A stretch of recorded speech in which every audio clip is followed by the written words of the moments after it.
I'm Jill Urban. We recently offered tips on what sellers need to know when hiring a broker. But if you're a buyer looking for a broker, there's a whole other set of things to keep in mind. First, many people don't realize that if you hire a buyer's broker, that person works for you, but you're not the one paying the commission. Many people don't realize that the commission is actually coming from the seller's pot.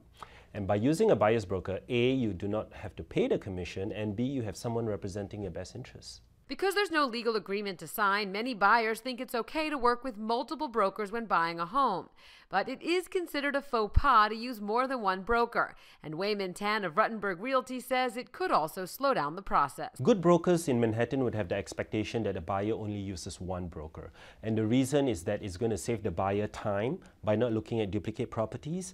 And if a buyer uses multiple brokers, and the brokers know that, they are going to try to show you as many properties as possible, so that they can register you first and be credited for the commission. And it becomes a quantity as opposed to a quality experience. When interviewing brokers, find out if that person knows the ins and outs of the neighborhoods you're looking in.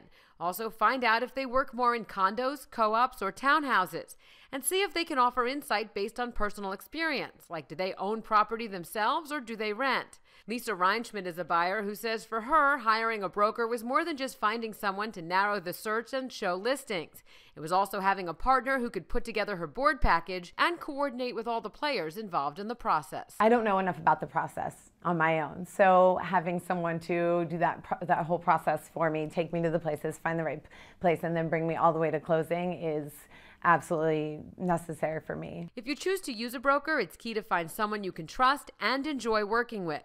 Buying a home is certainly an overwhelming process, so make sure you choose someone who will have your back and will help open all the right doors. Jill Urban, New York 1.